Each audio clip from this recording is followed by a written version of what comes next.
Hello and welcome back to the Leadership Initiative podcast. I am Jen Knox Shanahan. In part one of our conversation with Dr. Julian Barling and Dr. Simon Rego, we explored the inner leader.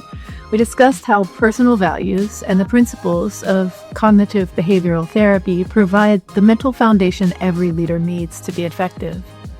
In the second part of the interview, we're shifting our focus outward.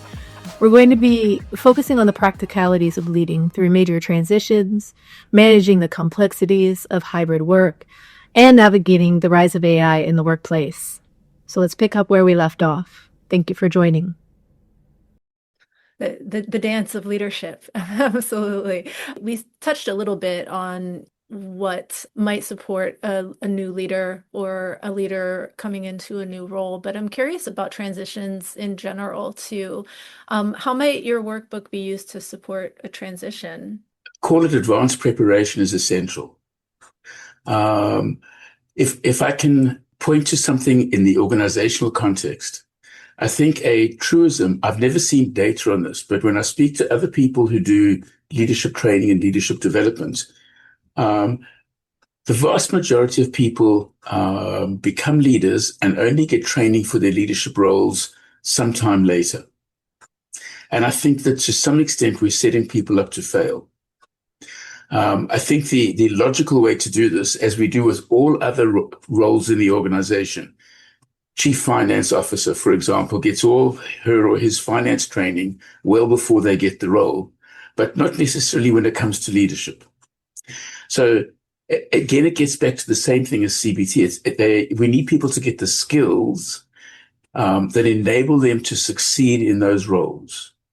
And by and large, I think organizations do a bad job on that. They do okay when it comes to so-called hard skills, but we kind of think that people bring the soft skills with them, or they'll pick it up on the job and so forth. The leadership skills are very much the same as CBT skills.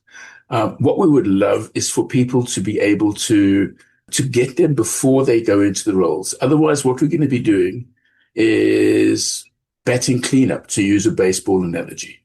Simon has mentioned a wonderful initiative in some US schools. Simon, if you want to talk about it.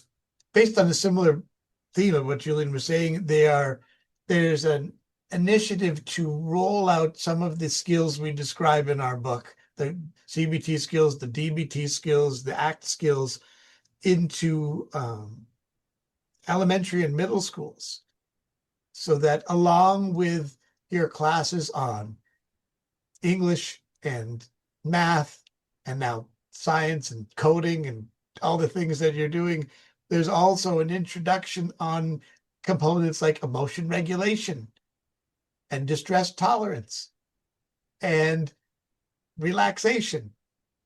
And I love that, because back to what we were saying earlier, the earlier you develop this set of coping skills for life, it helps offset some of the disadvantage where people, not their fault, maybe it's in their genetics, maybe it's in their family background, maybe it's in their household, just like certain people have certain talents in some areas, they're just gifted with math or science and struggle in others. Some people just don't get the opportunity to develop these skills on their own. And the earlier you can introduce them, the more redundancy people have in their lives to practice them, the better off they are if they transition into a new role. Because Julian didn't say this, but I kind of see the undercurrent that you're asking about as dealing with uncertainty. When you're put into a new role, there's a lot of uncertainty about how it's going to go and how you're going to do and who the right players are, what the right strategies are. And most of it you cannot answer necessarily on day one. It's all prognostications and predictions. But if you can develop a repertoire of skills to manage uncertainty better, tolerate uncertainty better, then you can be equipped on the, and again, on the there's leadership skills to help deal with the day-to-day, but the internal feeling of how well do I do with uncertainty? How well do I manage the worries and anxieties that usually stem and stress from uncertainty? Well, that emotion connects to certain thoughts that people, predictions they'll make. Usually if you're feeling anxious, about something uncertain, you'll generate negative predictions about how it's going to go.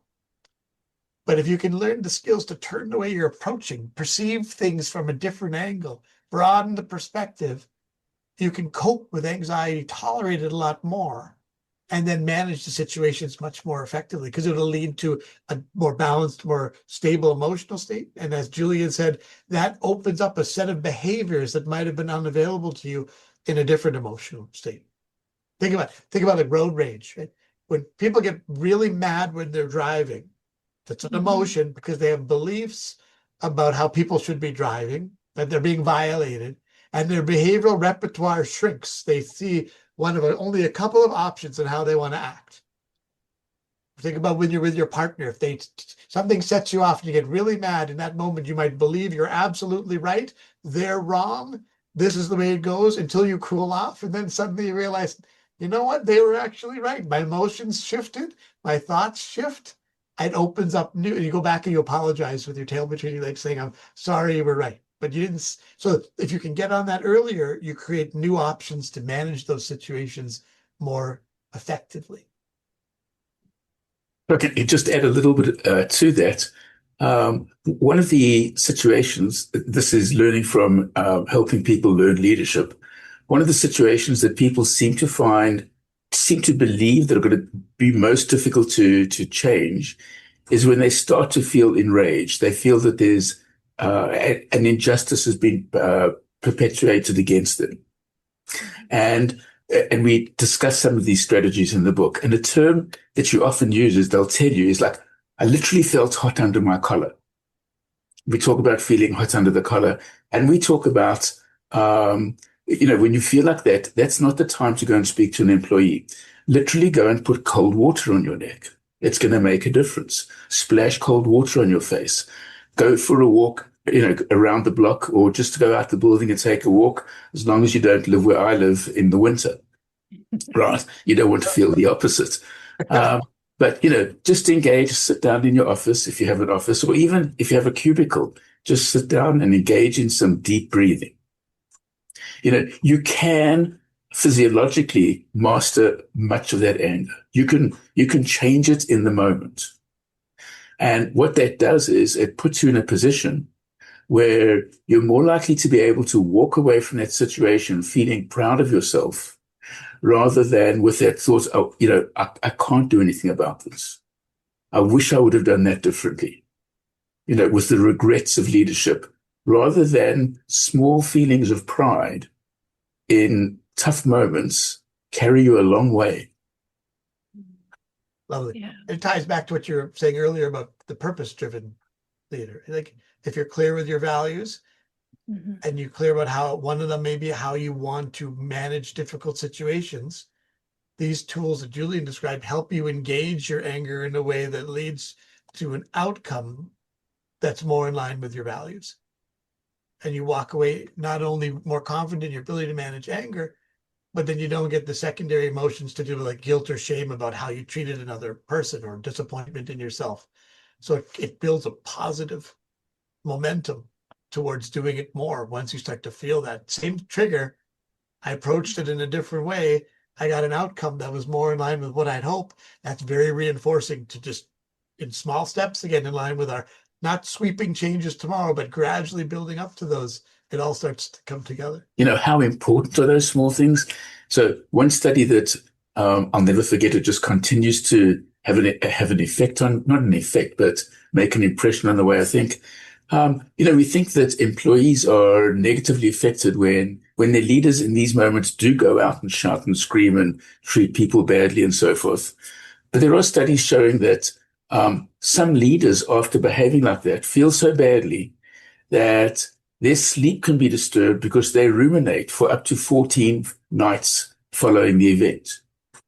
So leaders can really help themselves with these small little activities that in the moment seem trivial, but in the whole picture can have a huge effect.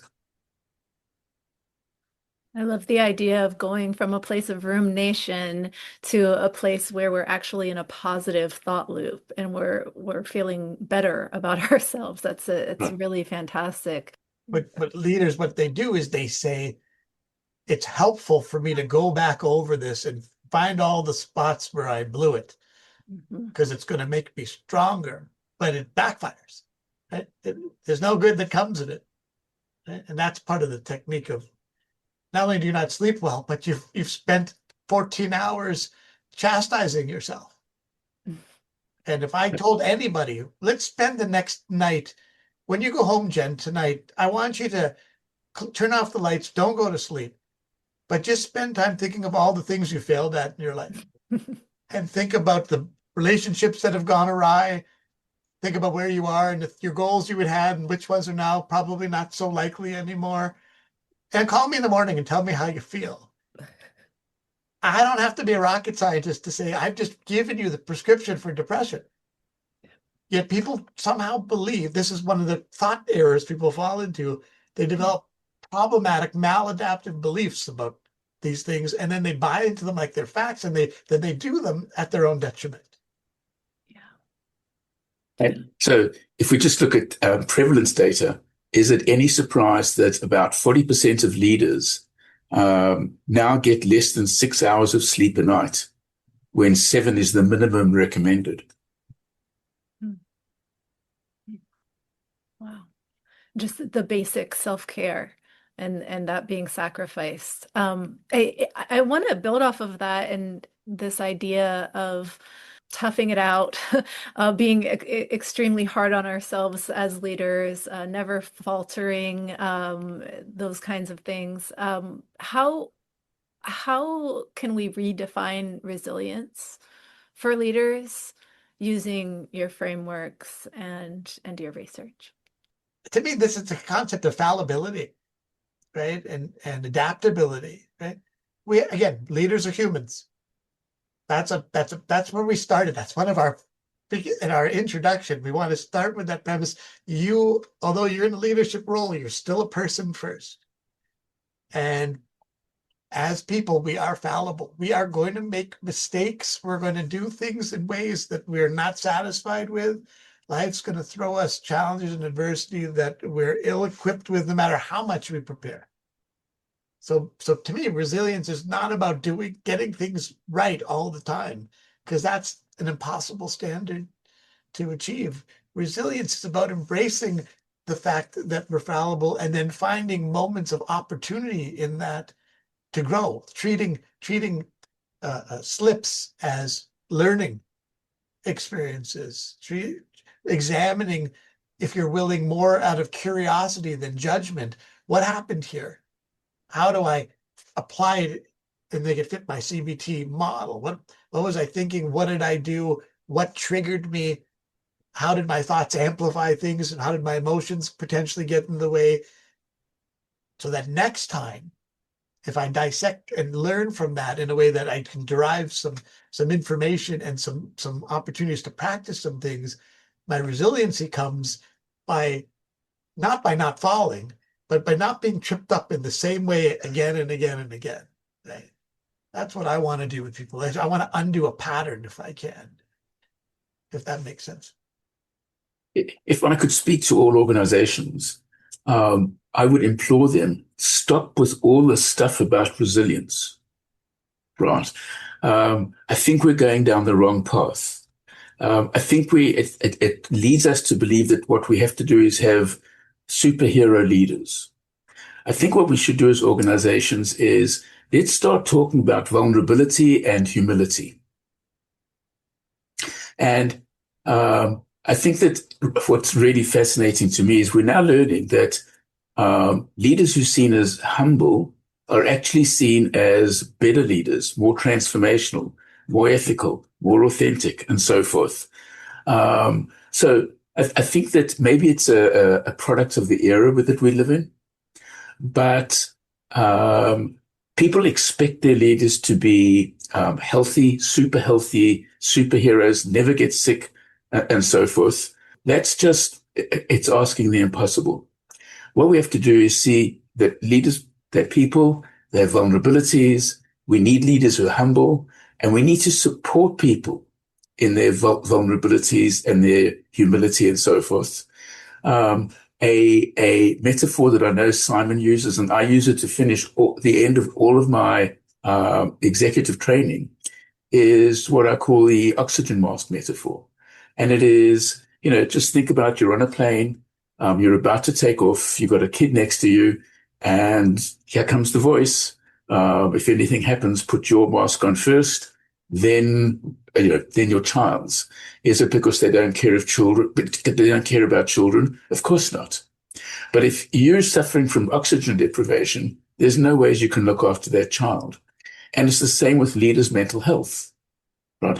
Let's pay much more attention to leaders' mental health if we're serious about having a healthier workplace in general. Because if we are, leaders are going to be crucial in helping us get the message out, create the cultures, and so forth. So let's stop worrying less about superheroes. Let's focus on people and their needs and their vulnerabilities, and they'll be in an ideal position to help other people with their needs and their vulnerabilities and so forth. So resilience is a real issue in organizations in terms of the way it's discussed and so forth. Thank you for that. Since we do live in the digital age, I'm curious if you have any specific advice for leaders of remote or hybrid teams. For me, I think the pandemic really pivoted. Psychiatry in particular is amenable to a lot of what we do can be transferred onto the screen with our patients. We don't need x-rays or other equipment. So psychiatry has been particularly adaptive in moving to telemeetings with our patients, and then by proxy, shifting the workforce out of the office to be able to allow more flexibility from home.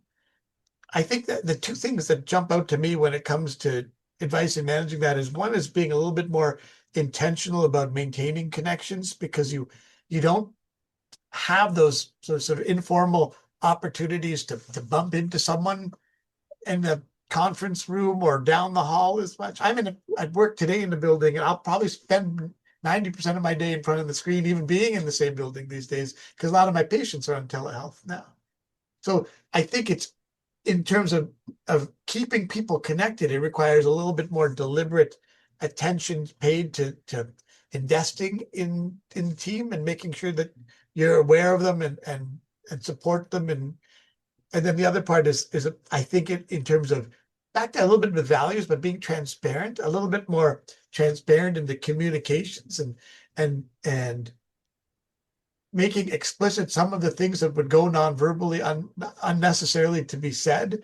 But now when people aren't there to receive those non-verbals, to hear more of the messaging that may get a little more fragmented because we're not all in the same place, to be able to be a little bit more transparent and deliberate and open in those communications, because people won't be able to see your style as much, quote unquote, in person anymore.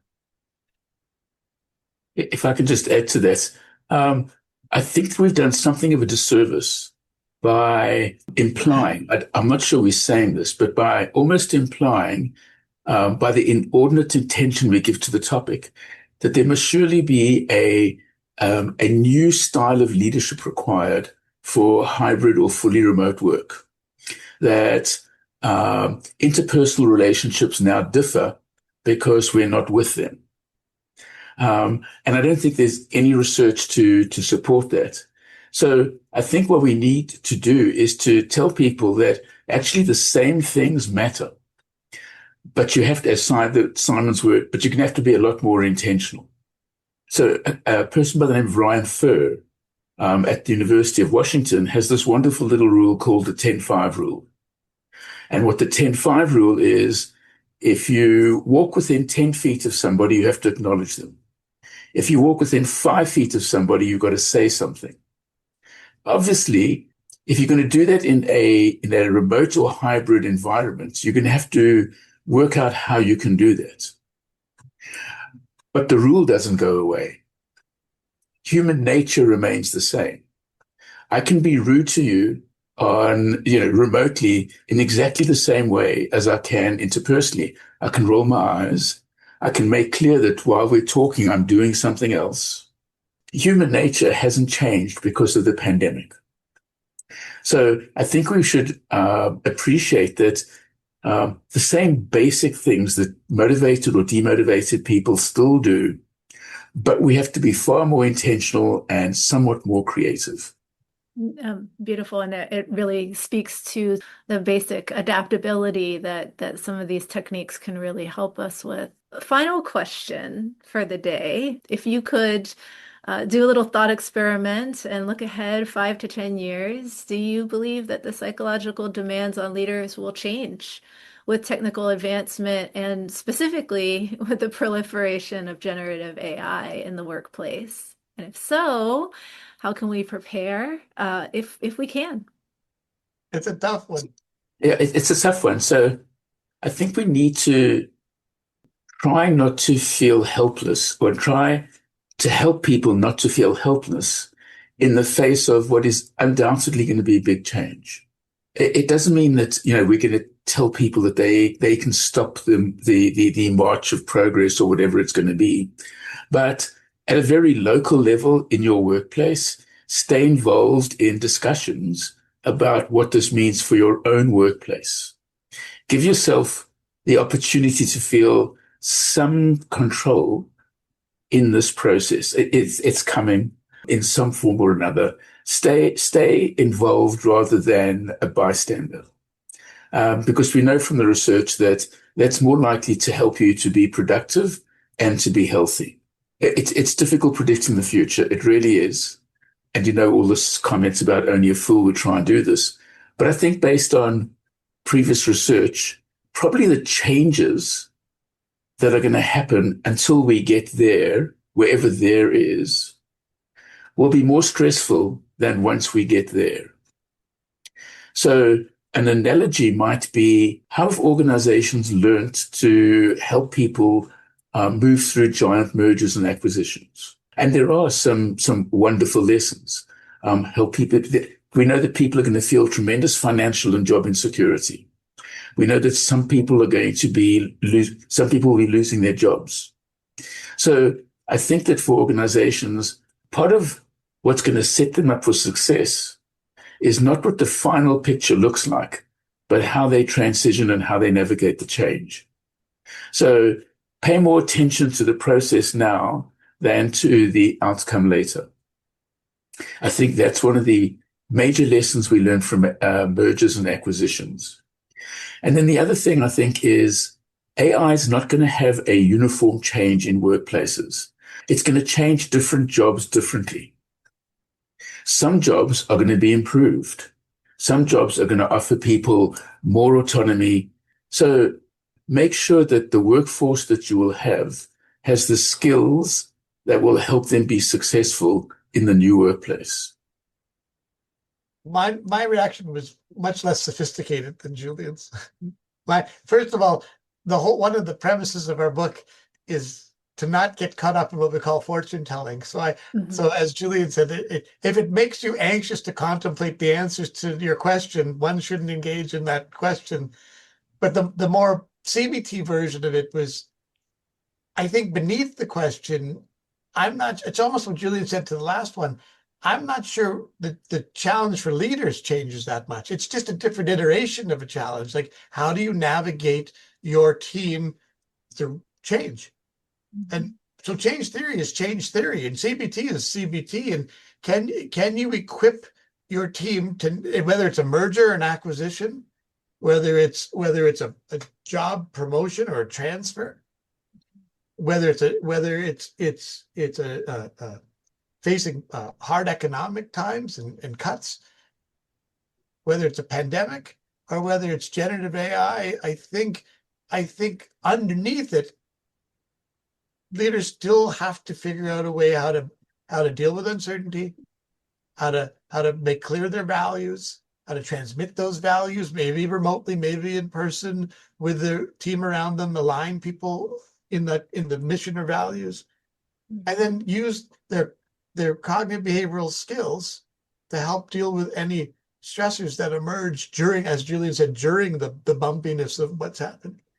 And I agree that the bumpiness is sometimes worse than the destination. The journey can be quite bumpy. But we have these skills that are transsituational again, that bumps are bumps in your personal life, in your professional life. And if you learn the skills to cope with one set of bumps, the beauty of cognitive behavioral therapy and other evidence-based psychological treatments is they generalize pretty readily to novel situations once you have the foundations in place. So leaders learning these skills, I think, could feel quite equipped to manage change in general. And it's just then a matter of dissecting and analyzing what the specifics of this change call for. It just add two quick thoughts. So I'm going to be giving away my age when I tell you the story, but I was an undergrad back in South Africa in the early 1970s. And at that stage, this was considered absolutely revolutionary. But by about 1971, 72, you could buy a handheld calculator that allowed you to add, subtract, multiply, divide, and get the square root it wasn't the palm of your hand. It was bigger than the palm of your hand. And this little device cost you a month's salary. And universities and schools were terrified of how this would change education. So they took a very educational decision, and they decided they're just going to ban them from campus. Not very productive, shall we say. And it took about 12 to 18 months to realize that, no, we can actually integrate this into universities in a way that that helps promote learning. And I think there's an analogy today about how do we deal with AI. But a second thought is there's a wonderful book by Sarah Kessler called Gigged. And in the book, she makes the comment that we've been worrying about the end of work for 500 years. And she just leaves it there. And I think we're probably going to be worrying about the end of work for another 500 years.